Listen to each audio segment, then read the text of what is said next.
What's up, lore masters? Today we'll be taking a look at the ships of time seen throughout the series. Get it? Ships of time? Time ships? Ha! Remember when this channel was actually worth something? Yeah, me neither. For the purposes of this video, I'll only be discussing ships that were specifically designed for time travel, and not ships that traveled through time, and there is actually a difference.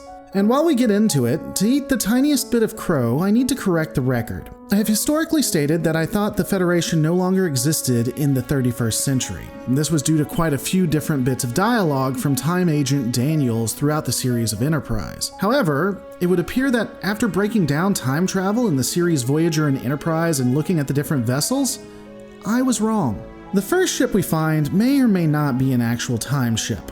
We don't have the class, nor the name, interestingly enough. It's only known as Lazarus's ship. This vessel makes the Kelvin type look practical. The ship was built a long time ago in a galaxy far, far away. It holds only one individual with a chair in the middle, which is surrounded by knobs and buttons. The vessel is accessed from the front of the ship, which has absolutely no hatch or known way to protect the occupant from the elements, making it unlikely that this is a spacefaring vessel.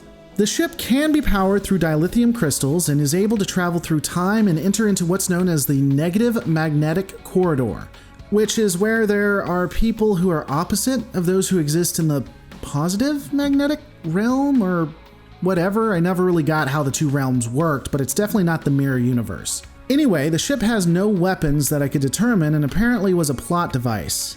The ship has no weapons that I could determine, but can access different universes and travel through time, if we believe the operator of the ship. The next vessel that we see is known as a time travel pod. This type of ship is known to be in use from the 26th to the 31st centuries.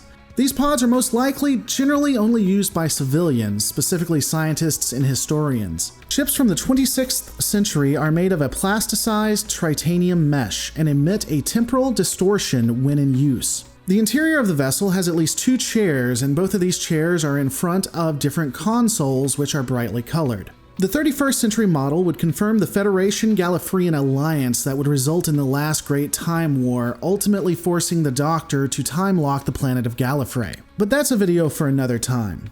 Bigger on the inside, a 31st century time travel pod has a power source known as the Temporal Displacement Drive. The ship is composed of several different materials that aren't able to be identified by early Starfleet technology, including one that is in a semi-fluidic state. When damaged, the ship emits temporal radiation. Temporal radiation. Radiation that is tied to time. The next ship is the Aeon-type vessel. What appears to be a type of fighter craft, we don't know the actual class of the vessel itself. It's getting its name from the only known ship, which is known as the, wait for it, Aeon.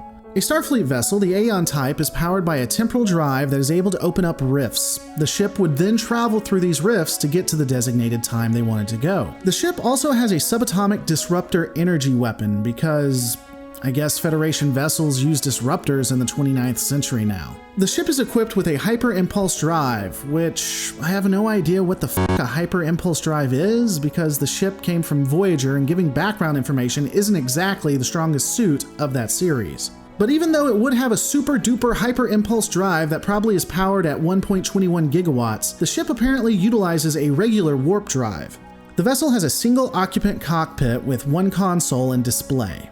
The Wells-class vessel is a 31st century Starfleet ship. The first apparent capital time ship, it has temporal transporters which allow one to travel through time and space. Also, even though the ship has the ability to scan the timeline and thus stop any corruption, stop anything that happens in time that isn't supposed to, apparently timeline corruptions happen all the time and they don't do anything about it. But hey, if you want something fun to do, feel free to look in the comments section for Voyager apologists so they can explain why all of the instances of time travel corruption from TNG to DS9 to Voyager and beyond is justified. You'll also find a few people try to claim that Janeway was right to destroy the lives of her entire crew and wipe children from the timeline because she wasn't stopped by these wonderful time agents, so have fun arguing in the comments below.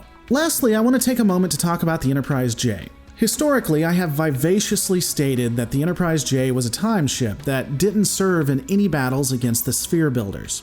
However, it would seem that I was honestly wrong. Apparently, Time Agent Daniels didn't give a damn about possible corrupting of the timeline and transported Archer onto a ship that was a part of that battle.